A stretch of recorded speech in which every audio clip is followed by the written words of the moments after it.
In my case, I mean, I was training like many hours, like 7 or 8 hours per day. During 1 year, like no rest. That was the key of why I started growing up like so fast in this sport. The thing that makes me like, okay, let's go for the US is like not only the thing about the prize money of the tournaments, the room for improvement in general with the sport.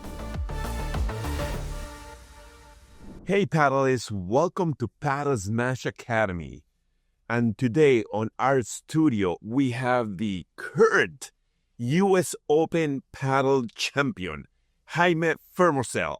All the way from Spain, came to the United States to become crown of the US Open. Jaime, welcome to the channel. What a privilege to have you here. We were there witnessing you holding that US Open trophy. Second year, congratulations. How does it feel to become US Open champion? Well, it's an amazing feeling for us. I mean, for JC is the second title. For me, it's the first one in the US Open. It's the biggest tournament in the year, so I mean, we are so happy to play there and of course to win that tournament. And I mean, the level there was so difficult to play there with all these guys, especially the young guys. They are playing like good level here in the US, and they are getting better. So I think next year will be another great challenge. Let's talk a little bit about you and your background. How did you get introduced to paddle, and how did you start playing paddle? Or did you play another racket sport prior? Yes, I started playing tennis. That was my main sport when I was 8 years old. And then I started competing like for a long time till 23. No, where was that? I mean, why I stopped? No. Where was that? I was in Spain. I was in Spain. I'm from Madrid. So yeah, I started playing with my father was my coach, so it was something more familiar. And then I started playing like professional at the age of 14. Professional tennis. Professional tennis. Okay. Yeah. At the age of 14? 14 ATP. Wow. Yeah. Wow. So yeah, with 14 I started playing with all these guys like from 20, 25, 28, 30 years old. So it was like difficult transition, but I was able to do it. So yeah, I started playing tennis and then I have to stop because I had an injury in my left wrist. Okay, just to clarify, so you were playing at 14, you were playing with 30-year-old men. Yeah. I mean, that's a huge... Yes. Why? Yeah. Well, we thought that in that time it was the best decision. Like my father thought that it was for me like the best decision to play against all these guys. Of course, I'm not going to win at the beginning. I mean, I was not able to win that kind of matches. But mentally, I started being stronger, you know. So we decided to play that kind of matches, and finally at the end at the age of 18, 19, I thought it was my best level in tennis. I started playing futures and challengers with many famous players, and it was a big moment for me. So what happened when you got injured? Is that when you transitioned to paddle? Or you kept playing tennis? No, I was playing tennis, and then one day I was training in Madrid, like in winter. I remember, like very cold day, and I remember I had very a hard pain in my left wrist, and after that I cannot play more with my two-handed backhand, so I had to change my single backhand. Yeah, wow. One-handed. Yeah, that was. Wait, what age? 21, I And you have to a transition. Was it that difficult? So difficult. I mean, that difficult that I cannot play, you know? Like, wow. Yeah, because it's a huge difference between the two-handed and the one-handed, especially in tennis that the ball is coming so fast for the returns and everything, like with, like 135 miles serves per hour. I mean, I cannot return, so it was difficult. Wow. So, something very interesting that probably our listeners and viewers don't know, that you are a former French Open champion. Yeah. Why don't you tell us about that, which is unbelievable? Yeah, it was at the age of 13 years old. I was that year like the champion of Spain. So they called me to play the Roland Garros. The junior division. Yeah, like less than the juniors because I was 13, but yeah. And we play like eight players, like from 8 countries, the best one of each country. and I defeated one French guy in the final in the Philippe Chatrier. Wow. Yeah, the main court. Yeah, it was a very difficult match because the French, like the French crowd is difficult. But yeah, it was a nice experience, and for me, one of the best ones when I was playing tennis. Yeah. And what makes you, okay, I'm a professional tennis player. Why switching to paddle? And what motivated you to do that? Yeah. So when I had that injury in my left wrist, I said to my parents, like, I have to do something, like, I want to start studying and doing something different to try. And then I started in the University of Madrid, it's called Francisco Vitoria. Now, did you feel at that point your career as a tennis player ended? Wow. Totally. Because, wow. So it was like a new life, That must have been kind of tough. So tough, mentally so tough. So I started studying like for 3 months, and I don't know why, but in that university there are a lot of paddle courts. So I started seeing that all my my teammates and my. But you've seen it before, right? When you were playing tennis. Yes, but but when you are playing tennis, paddle is like secondary. Yeah. So yeah, something like that. So yes, I started like seeing all these guys playing, and I say one day, okay, let's try this sport. When the first time I play padel, I say, okay, maybe this is another chance to me to start competing, and that is the thing that I love is to compete, not to study in that time, Right. And I confirm now that Yeah. So yeah, that's why I started playing padel. Oh, and when was that? What year was that? It was like 4 years 4 years and a half. That's it? Yeah, that's it. So in 4.5 years, you went from zero padel. Yeah. Okay, tell us that journey. So say, okay, I want to play paddle. I'm at the university. Yeah. So now, what is the next step? So next step, I call my parents and I say, hey, I quit. Oh my God, what was that heart attack there? Oh, you broke their heart there. Yeah, but I'm very lucky with my parents because they always say to me like, hey, if you decide this, go, Okay. So it was easy for me to make that change. And my next call was to Horacio Álvarez Clementi. That for me was the best coach I ever had. The one that he teach me all that base, concept. Paddle. Yeah. Because you're a tennis player. Yeah. So that's a transition to paddle. Transition is difficult, like especially for tennis players. We play so fast, everything's so aggressive. We have to understand this game that is not the same. Right. So he was one of the person that helps me a lot in that transition. Wow. And then what happened? So you said, how long did it take you to start understanding the concept, how the game is played, and then start competing? In my case, I was training like many hours, like I don't remember, I think like 7 or 8 hours per day during 1 year, like no rest. Because really, yeah, it was amazing that wow, so like a full-time job, full-time job, yeah, because I don't have nothing to do, I just have nothing to do. So you were going to paddle people, Torrelodones, yes, and yes, spent 7 hours there all day in the club trying to play with all the players that I met. So yeah, that was the key of why I started growing up like so fast in this sport, and especially with Horacio, that is one of the best coaches. So it was easy, that part.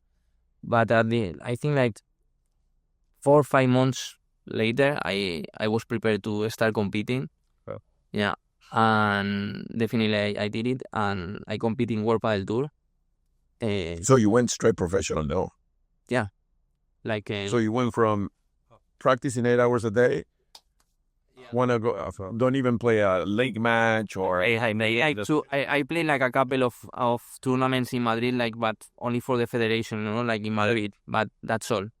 Only a couple, and then I think Horacio helps me with a wild card. They gave me, they helped me. How far did you get in the World Padel Tour ranking? 68. Oh man, 68. Wow. Oh, yeah, 68. And explain a little bit how was the paddle. So you go through the qualifying rounds. Yes. How's that works on the professional level? So they say I want to be a professional, right? I want to play the Premium Paddle or World Padel Tour. How is that process? Okay, so if you want to, the process is to start playing FIPS. Okay, that is like the smallest tournaments now to become professional, but the level is so good. You have many players that from very well ranked that are playing FIPS, so it's difficult, but you have more chances to become professional playing first FIPS, trying to get many points, and then do the transition to Premier Padel. And then you have in each tournament in FIPS too, you have to win a lot of matches in the qualifying draw. I think it's like 2 or 3 now in qualifying draw, and then you get in the main draw, which is the most interesting part because you have more chances to win like more points and better players. But that's kind of hard to qualifying, right? So hard. Because you usually are playing with high-level players. They get kind of, they go through almost. Yeah, but usually you play multiple games. Yeah. You usually, in qualifying draws, sometimes you have to play 2 matches per day. Right. So the the physical aspect is like tough. You have to be so prepared. Yeah, and you make more errors and stuff. Yeah. So, and all the FIP tournaments that you were playing, they were always in Spain, or you play? No, not only in Spain. I remember I won like a couple of them in Egypt. I play in Italy. I did a lot of them in Italy, like many places, because now padel, is like getting bigger and bigger, and you can travel. I don't know, if you are looking for something now, you can find someone in Tanzania, for example. Yeah, true. How, and for our viewers and listeners, how difficult, is to become a professional paddle player? Can you make money out of it? Yeah, especially now is tough. The economic thing is you have to invest now. Where do you have to be? What ranking do you have to be? And how important is the social media when it comes to sponsorships? I think that the ranking to live like, have a good life, I think it's like maybe like 25, 30 of the world. Really? That high? It got higher because before it was even lower. Yeah, that's good. And I will say more 25, but yes. Okay. 25. So, it's so tough to... The level now is... everything is getting closer now. That's my feeling, Except the first 3 pairs now, world ranked, The other ones are so close and everything can happen, but it's tough, So when you were playing in Egypt and all these different places, you were playing out of pocket, or you had sponsors? No, I had the sponsors, that helps me a lot. Okay, so back in the day, like 4 years ago. Yeah, 4 years ago. Wow. I had the sponsors. Yeah. One of them is Acerta that is helping me now. So it's like a good relation from. What's Acerta? Acerta is a company in Mexico. Well, they have the base is in Mexico, but they have another things in Spain. Now what do they supply, like a stipend for you every month, or do they pay for tournaments? No, they pay me for every month. Oh, they give you a stipend like a certain amount. Yeah. Gotcha. Yeah. That's the way. If you don't have that help, it's so difficult to. So can you make a living without sponsors playing paddle? No. So you need to have sponsors. Yes, because the problem is the prize money of the tournaments. And how do you attract sponsors? What are the things that you can do for other people who are looking to make a living out of this? What can you do? I think the social media is the most important part. It is, huh? It is, yeah, definitely. It's important. I was not very, like, many years ago, I was like not very introduced in this social media life, but for sure I can guarantee that now is the most important thing. I think a lot of people think similar to that. They don't see the importance of that, or that's just showing off, or this, that. But they don't understand that it's important to project yourself in a certain way. And I think a lot of sponsors are looking for somebody to sponsor that projects themselves that way. Of course, if you are a great player and you win a lot of tournaments, it's good, of course. But if you mix that, good player and a very social, with the social media, it's going to be easier. That's my feeling. Gotcha. So interesting, because we asked the same question to Bella. When we interviewed Bella, we asked him the same question, and he was very against social media. Well, he wasn't against. He said, without the results, without the ranking, regardless of the social media, you can have 1 million followers, but if you don't have the results, you can't. What do you think is the percentage? Is it 50-50? You need results plus social media 50, or 80-20? What do you think it's for me, the balance? For me, 70-30. 70 results. But you also social media. I would think about the other way.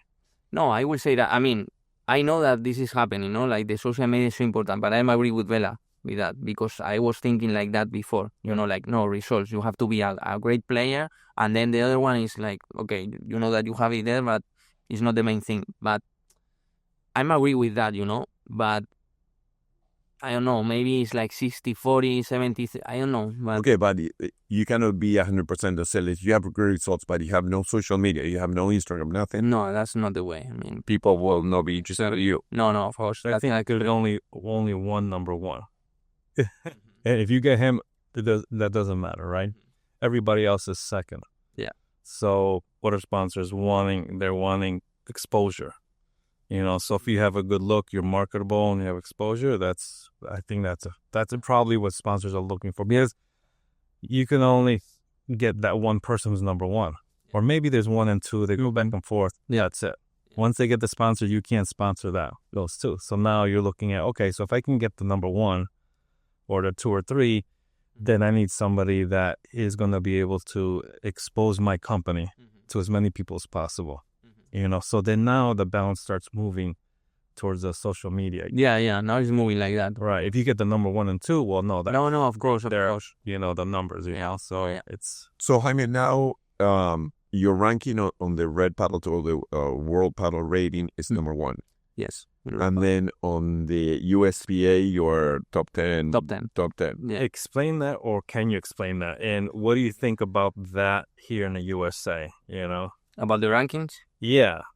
I cannot explain, because I don't understand why is that possible, We don't understand either. I don't think anybody understands. I don't understand, but I don't know, because of the rating in Red Paddle, it seems like I'm the one, but then in USPA I'm just the top 10 US player. So I don't know, I cannot explain, but I think in one moment this is gonna be like one, Yeah, like it has to be one. it has to be one, because if not for the players, it's like... But it seems like everybody's fighting to who's gonna be that one. Yeah. Okay, but so now going back to the sponsors. So now you're number one in the US in the World Paddle Rating, but no, you're not top 10. You're top 10 in the USPA. So as a sponsor, which one is more important? I think probably the USPA, probably, but because I spoke with many of them, and all of them are talking to me about the USPA, not about the Red Paddle. They're the original ones. They're the ones from the beginning. Yeah, like from the beginning. I think USPA is like from the beginning, and Red Paddle is something like a little bit more new, Okay. So, yeah. So now, why don't we talk, we're on the subject of sponsors. Why don't we talk about your sponsors? Who are your sponsors, and how's that partnership going? Okay, so I have now like 4 sponsors. One of them is Sioux, is the brand that is helping me like since 3 years ago. And what racket do you use? I'm using now the Trilogy Control. Trilogy Control. Yeah, but I'm not getting crazy, with the models of the racket. I mean, I can play now with one racket, and the next week I can play with another one. I'm not getting crazy. What do you mean that not getting crazy? Like many people thinks too much about the racket. Yeah, that the problem is the racket, I agree that sometimes it can happen, because maybe that racket is not the best one, and for the overheads or something like that, I mean, maybe it's not helping you, but it's not the reason of why you are losing. Some people like a certain weight. Some people like really not that. I don't want to use any of them. This is the one, Yeah, but that kind like more of a mental thing, right? Yeah, mental thing. So that's why I say that I don't care. I just play and I stay focused. Did you always play with Sioux, or you had other sponsorships in rackets? I think the first year it was Black Crown. Okay. Black Crown. But then I started like since 3 years ago with Sioux. So I never try another one.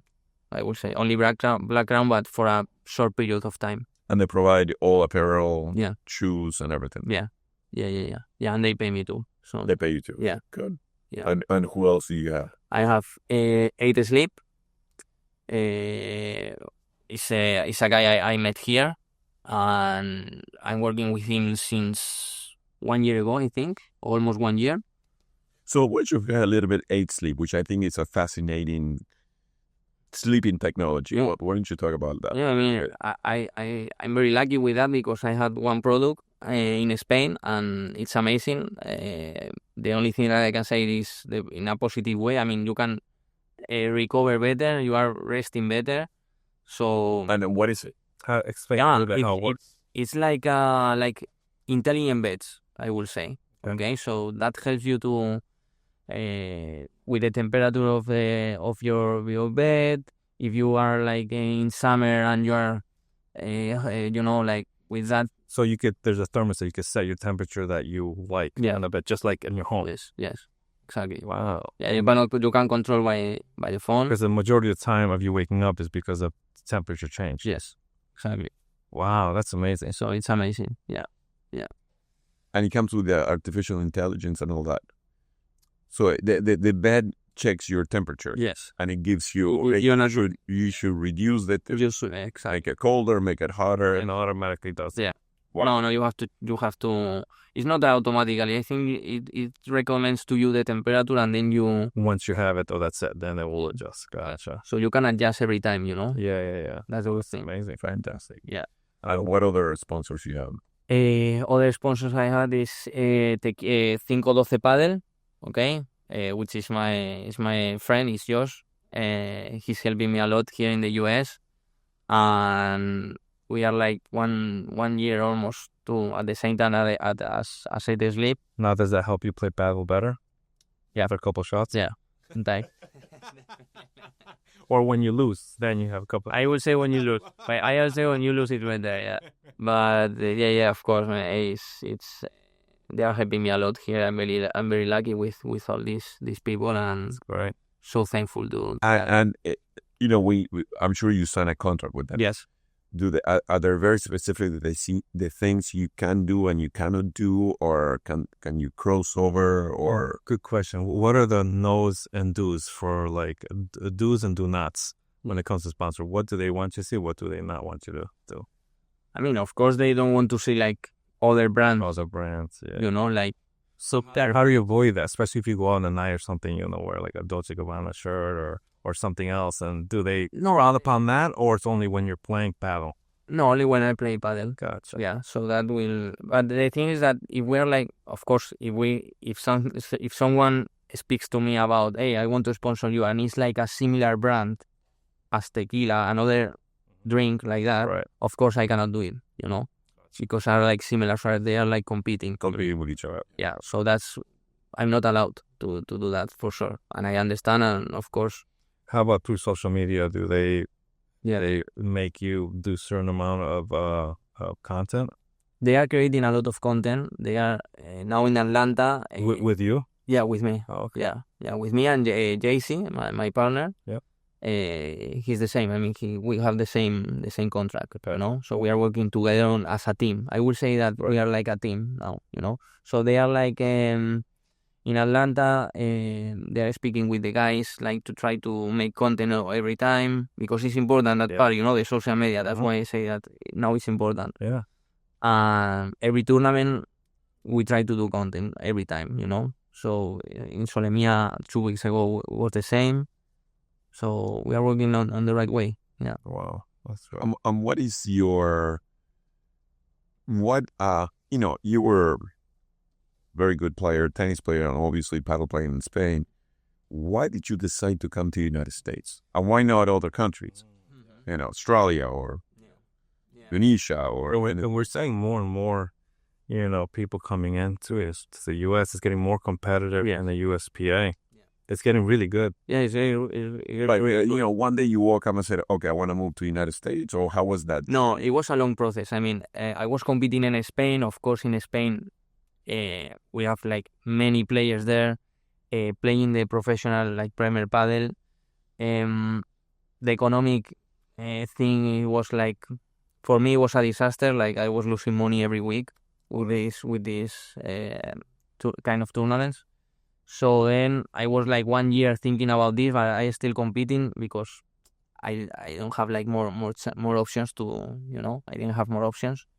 So after 1 year, I was very friend with, and I'm very friend with Peter Alonso. Okay, yeah. That is here. He was one of the first ones here. Yeah, he was one of the first ones. So he was calling me to play some tournaments here. So I was competing in Premier Padel, but then 1 week I was playing with Peter here in the US. So I start seeing all of these, all of these, like the tournaments, the prize money of the tournament. Yeah, exactly, the growth in general. So then one day I decide, not one day because it was like for a long period of time, but I say, okay, to my parents, I have to move because the options there in the US are bigger, than in Europe. So what do you see here in the USA? Do you see prize money higher? Do you see options for sponsors higher, better? What do you see? What's the attraction compared to Europe and the world? Yeah, why don't you give us a comparison? If you win a Premier Padel Tour tournament, how much money you make compared to winning the US Open? But I think that the less important thing here is the prize money of the tournaments, because of course it's another important thing, but that the thing that makes me like, okay, let's go for the US is like not only the thing about the prize money of the tournaments, the room for improvement in general with the sport, and talking about the sponsors, of course, and here You're growing with the sport here in the USA with sponsors, a tournament, everything, like yeah. Whereas like in other countries, it's static. Yeah. Here is like this, like going up, right? Yeah, it's going up. So it's not only about the prize money of this tournament, specific. For example, in Atlanta or wherever. So maybe there's more opportunities, more opportunities, yeah. And they are building a lot of clubs. They want coaches. Yeah. So I mean, it's a big opportunity for the other players. Do you think at one point here, it's gonna be the same thing as other countries, or it'll get a little bubble, or it'll get static? Oh, well, no, I think it happens a long time ago in other countries. Right. I think in Sweden and that was in Dubai and all of this. Of course, this is going up, but I think there is gonna be a moment that is going to be like more static. Yeah. Of course, like everything, we talk about all the time, Yeah, of course. And the prize money comparison compared to Europe, compared to here, what is it? It's a huge difference. Give us an example, see. Like 100% more, 100% No, more, 50% more. No, for example, I can give you the exactly amounts. I mean, for example, if you are playing in Premier Padel, I was competing like in the qualifying draw. I won like 3 matches in a row to start playing the main draw, and because I have to pay for my travel and for my from my stay and everything, at the end, maybe in the best cases, because then this is the thing that you start playing, like you start winning matches, but then you have to compete against the best. For example, in my case, was against Tapia Coello last year in Paris, in Paris Major. And how many games did you already play before you had to play? 3 matches. 3 matches. So the fourth one was against Arturo and Tapia. That is, which is their first match? Probably first one. For coming fresh, coming fresh. That one. Yeah. Of course, I mean that's not the reason of why we lost. I mean they are they are playing another sport, but so the amount of money that I earned that week, it was like, I don't know, maybe 500, 600. Oh my euros. You may even euros. Wow. Talking about euros. Yeah. That's the gas money. That's it. They pay for the hotel, the tournament. Only in main draw. If you are playing qualifying draw. So you were there for like 4 days paying hotel? Only the last ones. The last day. The last night. So you had to use the sponsor money, just but you were in the negative though. So the sponsors are, helping with that. When I was competing, all the money was like for the competition, Wow. So tell us about that experience. Are you playing Coello Tapia? What do they have that you don't have or you need to have? Or what is the difference? I mean, the difference is that for me, Arturo is the best one, for sure. Better than Tapia? For me, it's more dangerous, like as a player, like the rhythm of the ball, the speed of the ball is different. Tapia is a magician, He can control every ball, like the rhythms of the ball. He's like Messi, like that. And the other one is a killer. Really? Yeah. Right? Why? And he's a lefty. I think because first he's a lefty, second he's so big, and the speed of the shots are amazing. You cannot lob. I mean, the lobs are like absolutely. You cannot lob. They gotta be like exact. And if you want to play a chiquita or to play soft balls, Arturo is like this, and you don't have a space. So that's the main problem, that you don't find the spaces, and you don't. I cannot find the spaces against this Covers each other. and I think it's the feeling of everyone, because after my match, I was speaking with many players about this, and I say, man, I feel like, like I'm playing with an aliens, man, like I cannot play with these guys. And they say to me, yeah, and we feel the same, we are feeling this, everyone, in the tour. Wow. So, and I'm talking about good players, like 10, 12 of the world, and telling me the same feeling as me, Wow. So going back to the prize money, so over there you make a first round, you make $500. Yeah. And what is the difference here? the difference here is that, of course, the level is not as high as Premier Padel. Yeah, further. So you can win a little bit more matches, and I don't know, maybe in this one in Atlanta, it was, I think, like for the semi-final, like 1,000. Yeah. Or the quarterfinal 1,000 or something, 1,000 in semi-final, I think. And of course, you have to pay the flight, but it's not the same, because here in the US, like to travel in the US, I think it's more cheaper than It is. Wow. it is. I think so. Yeah. You can find the right, Yeah. He would know. He gets the cheapest prices always. But yeah, in Europe, I pay like, I don't know, like 600 euros for one flight in Europe, like for one travel, like. Yeah. So you decided to come to the United States. Yes. Just because it was more an economic decision. Opportunity. An opportunities. Yeah, I mean, of course, economic too, but like the opportunities here are big. I mean, are bigger than in Europe in general. And this is so big, and US is so big. It's not only about Miami, it is getting bigger. So maybe, who knows, maybe in the future I don't know, in Boston, New England's huge. It's in Texas. You got the West Coast. It's really expanding. Yeah. So what is your goal then here in the USA? I know that you are here as a professional player. I assume that type of visa. But in the future, Yeah. What would you like to do here in the USA? Well, I have two goals now. Become number one player in the US. Yeah. Which you already are in the world Fine, right? Yeah, but already not. But, yeah, Way there. but we still have to, in the USPA, I have to do it in the USPA too. And then my other goal is to try to build some academies here of padel. Oh, So, right. Like how with clubs? with clubs. Oh, Yeah. no, that's great. Yeah, with clubs, try to bring good coaches here, because I think we need coaches here. That's a big one. No? That's a big one, yeah. I think we need coaches from Spain, from Argentina. That they feel the padel like from very young. It's in the blood, yeah. It's in the blood. Yeah. So I think that's my two goals now. Wow, that's great. Yeah. Good. Of course, the academies is going to take a little bit more time. Sure. But now I'm focused on become the number one player in the US. And why Miami? Obviously, because Padel was here. Yeah, Miami. And how did you just said jump on the plane and come over, or you already have something set up with Peter? Or Yeah, Peter was helping me a lot with this, so I know that Peter was here, and I say, okay, I'm coming there, and of course I'm not going to be alone, so Yeah. especially in the first moments.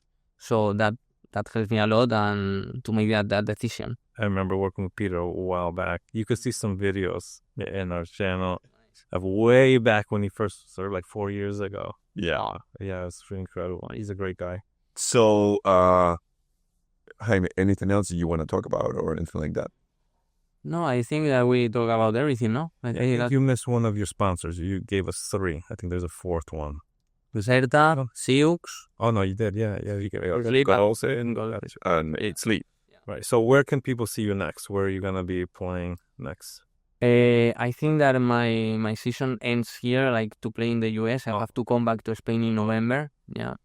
So, but I mean, well, I have a program. We didn't talk about the programs. Yeah. Why don't you tell us a little bit about the program? The programs. Okay, so 5-12 Padel is helping a lot with this kind of tournaments, which is pros and amateurs. Mixing it's great. I mean, that's the thing that I most enjoy here is the programs. Yeah. I can tell you that, because it's so fun, and playing with friends, is fun, and compete at the same time.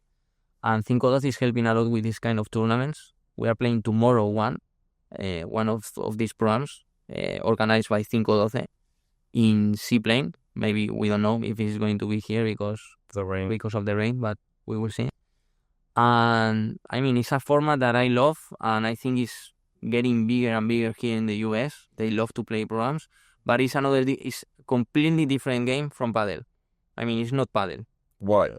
Because you have to play, if you want to win, you have to play like one way that is the opposite that when you play with the pros, Yeah. you know, because you are playing all to the arm, but you have another pro that is crossing all the way to. That's So we are playing like that before, yeah. it's completely different game, but I love it, you know. So can you list the professionals that will be playing there tomorrow? And what Yes. time is it? Yes, I think it starts. Well, I don't know the exact time, so I don't want to say. But Peter is playing. Jacobo Blanco, I think, is playing too. JC cannot play, but he was on the list.